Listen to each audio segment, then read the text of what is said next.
سیدنا عثمان غنی رضی اللہ تعالیٰ عنہ، اللہ رب العزت نے ان کو مال بھی خوب دیا اور انہوں نے اللہ کے لیے اس کو استعمال بھی خوب کیا۔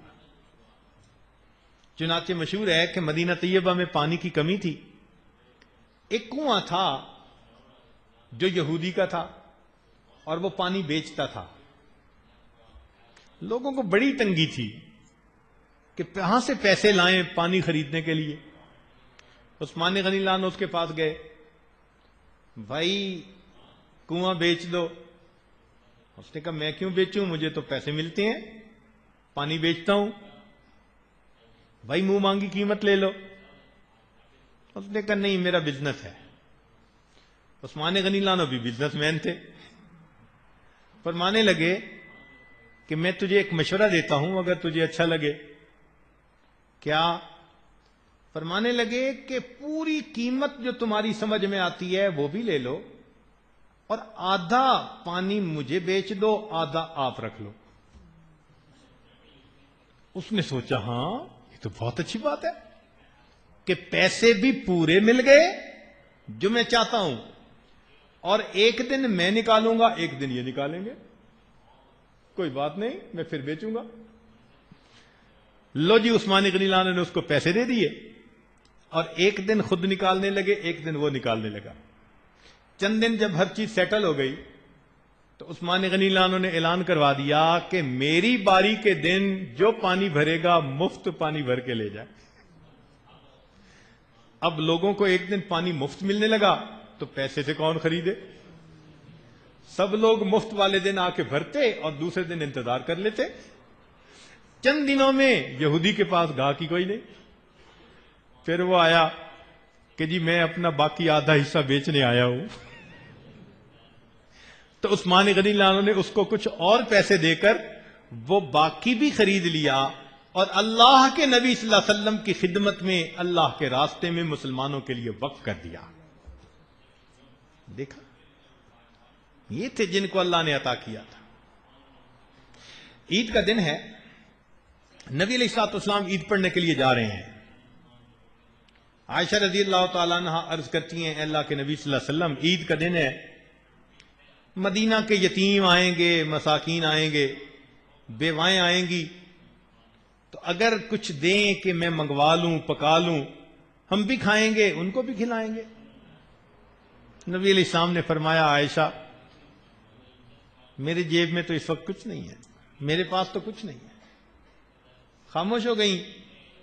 نبی علیہ السلام عید کے لیے تشریف لے گئے۔ عید کی نماز پڑھ کے جب واپس آئے تو نبی علیہ السلام نے دیکھا کہ گھر کے اندر کھانا پکا ہوا ہے، آنے والے مہمان بھی کھا رہے ہیں، فقراء مساکین بھی کھا رہی ہیں، گھر والے بھی کھا رہے ہیں، اور نبی علیہ السلام کے لیے بھی رکھا ہوا ہے۔ نبی علیہ السلام بڑے حیران، پوچھا عائشہ، حمیرہ، یہ کہاں سے آ گیا سب کھانا؟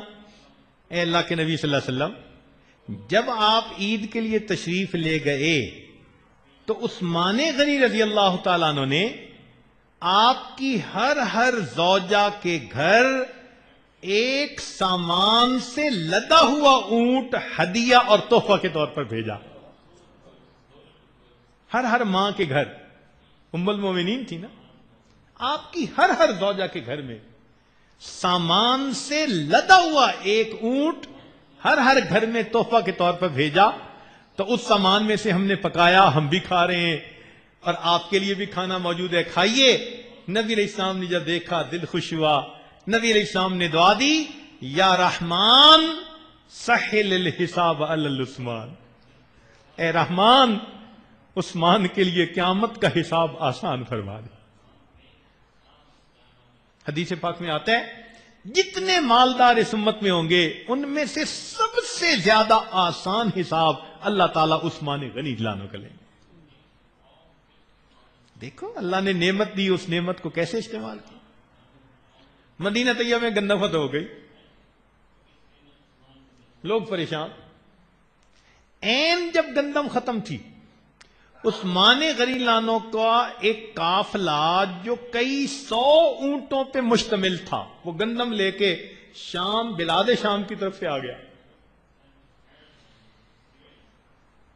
اب جیسے ہی وہ آیا تو تھوک والے ہوتے ہیں نا کچھ لوگ، تو کچھ لوگ پرچون والے، تو وہ جو تھے نا پرچون والے وہ سب آ گئے کہ عثمان ہمیں بیچ دو، پھر ہم آگے بیچتے رہیں گے۔ پوچھا کیا دو گے؟ انہوں نے کہا جو قیمت ہے اس سے دگنی دیں گے، تھوڑی ہے۔ ایک نے کہا 3 گنا قیمت دیں گے، تھوڑی ہے۔ 4 گنا دیں گے، تھوڑی ہے۔ بڑھتی گئی قیمت، حتیٰ کہ اتنی شارٹیج تھی گندم کی کہ مدینہ کے بیوپاریوں نے 10 گنا قیمت پر خریدنے کے لیے کہہ دیا۔ سوچئے ذرا 10 گنا کتنا نفع ہوتا ہے کہ آپ 100 روپے کی چیز خریدیں اور 1000 روپے اس کے بدلے ملے۔ تو جب 10 گنا قیمت لگ گئی، عثمان غنی رضی اللہ عنہ نے پھر بھی انکار کر دیا۔ تو 2-4 بیوپاری مل کر آئے، عثمان چاہتے کیا ہو؟ اتنا ہم پیسہ دے رہے ہیں اور پھر بھی بیچنا نہیں چاہتے۔ عثمان غنی اللہ نے کہا کہ آپ لوگ مجھے نفع تھوڑا دے رہے ہیں۔ عثمان 10 گنا قیمت دے رہے ہیں ہم آپ کو، یہ تھوڑا نفع ہے؟ فرمان لگے ہاں تھوڑا نفع ہے۔ تو بھائی زیادہ نفع کون دے گا؟ کہنے لگا ایک ایسا پرچیزر ہے میرے پاس جو میرے اس مال کو 100 گنا پرائس کے اوپر خریدنا چاہتا ہے، میں اس کو دے رہا ہوں۔ چنانچہ انہوں نے سینکڑوں اونٹوں کا غلہ اسی وقت مسلمانوں میں تقسیم کر دیا۔ چونکہ اللہ رب العزت فرماتے ہیں کہ ایک دانے کو 700 دانہ بنائیں گے ہم، تو فرمایا میرے پاس ایک ایسا پرچیزر ہے جو میرے مال کو 700 گنا پرائس پہ خریدے گا، 700 ٹائم، اور انہوں نے پوری کی پوری گندم مدینہ کے لوگوں میں تقسیم کر دی۔ تو اللہ رب العزت جن کو یہ نعمت دیتا ہے وہ اس نعمت کے ذریعے پھر اللہ کا قرب بھی پاتے ہیں اور جنت کے درجے بھی پاتے ہیں۔ یہ ذہن میں رکھنا، ہماری ضرورت صرف یہاں نہیں ہے میرے دوستو، یہاں تو ہم 70 80 100 سال ہیں نا، اور آگے تو ہمیشہ ہمیشہ ہیں۔ تو بزرگ فرماتے تھے کہ جتنا یہاں رہنا ہے اتنا یہاں کے لیے کوشش کر لو، اور جتنا آگے رہنا ہے اتنا آگے کے لیے کوشش کر لو۔ اللہ تعالیٰ جس بندے کو دنیا کا سیٹھ بنائے، لازماً اسے کوشش کرنی چاہیے کہ اے اللہ میں تیرے نیک کاموں میں خرچ کرتا ہوں، تو مجھے جنت کا بھی سیٹھ بنا دے۔ کیوں نہیں خرچ کرتا؟ اس لیے کچھ لوگ مالدار ہوتے ہیں، کچھ لوگ مالدار ہوتے ہیں اور کچھ مال کے چوکیدار ہوتے ہیں۔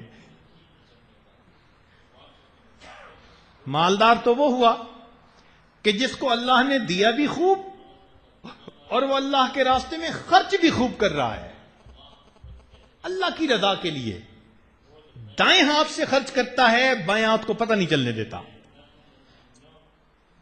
یہ اپنی آخرت بنا رہا ہے۔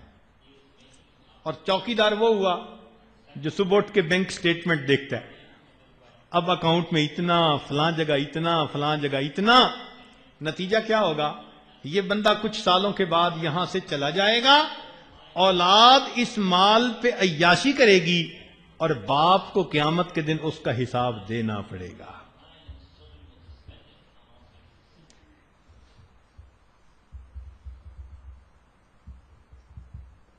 اس لیے اللہ کے راستے میں خوب خرچ کریں۔ نبی علیہ الصلوۃ والسلام نے قسم کھا کر فرمایا، یہ حدیث پاک میں نے کسی پہلی مجلس میں بیان کی کہ نبی علیہ السلام ویسے ہی کوئی بات فرما دیتے تو بہت کافی تھی اس کی سچائی کے لیے۔ نبی علیہ السلام نے قسم کھا کر فرمایا، جو بندہ اللہ کے راستے میں خرچ کرتا ہے اللہ تعالیٰ اس صدقہ کی وجہ سے اس کے مال کو کم نہیں ہونے دیتے، مال ہمیشہ زیادہ ہوتا ہے صدقہ کی وجہ سے۔ اس لیے نبی علیہ السلام فرماتے تھے انفق بلالا ولا تخش من ذی العرش اقلالا، بلال خرچ کرو اور عرش والے سے تم کمی کی امید ڈر نہ کرو، کم نہیں ہونے دے گا۔ اس لیے اس کو انفاق فی سبیل اللہ، انفاق کیوں کہتے ہیں بھائی؟ عربی کا ایک لفظ ہے نفق. نفق کہتے ہیں ٹنل کو. تو یہ جو اللہ کے راستے میں بندہ خرچ کرتے ہیں نا، اس کے لیے انفاق کا لفظ ہے. ٹنل کیا مطلب؟ کہ ٹنل میں اگلے نکلتے ہیں پھر پیچھے آتے ہیں. سبحان اللہ، کیا کنسپٹ دیا.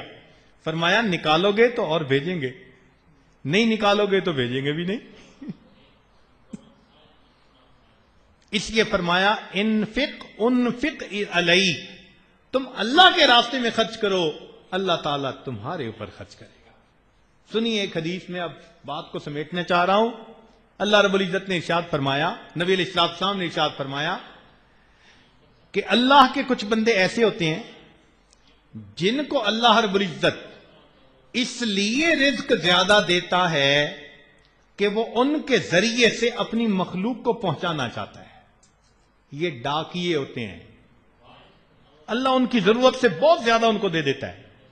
اگر یہ اس پیسے کو اللہ کی مخلوق تک، نیک کاموں تک پہنچاتے رہیں گے، اللہ ان کو برکت دیتے رہیں گے. جب یہ پہنچانا چھوڑ دیں گے، اللہ ان کی بجائے کسی اور کو اپنا ڈاکیا متعین فرما دے. تو معلوم ہوا کہ جب اللہ رب العزت زیادہ کسی کو یہ نعمت دیتا ہے تو ساری اس کی اپنے پیٹ کے لیے تو ہوتی نہیں، اس میں اوروں کا بھی حصہ ہوتا ہے. تو انسان اہل خانہ پر خرچ کرے، قریبی رشتہ داروں پر خرچ کرے، غرباء، مساکین، مساجد، مدارس، جو اللہ کے کام ہیں ان پر خرچ کرے اور اپنی آخرت کو بنائے. اللہ رب العزت ہمیں یہ نعمت عطا بھی فرمائے اور اس نعمت کو اپنی مرضی کے مطابق استعمال کرنے کی توفیق بھی عطا فرمائے. وآخر دعوانا ان الحمد للہ رب العالمین.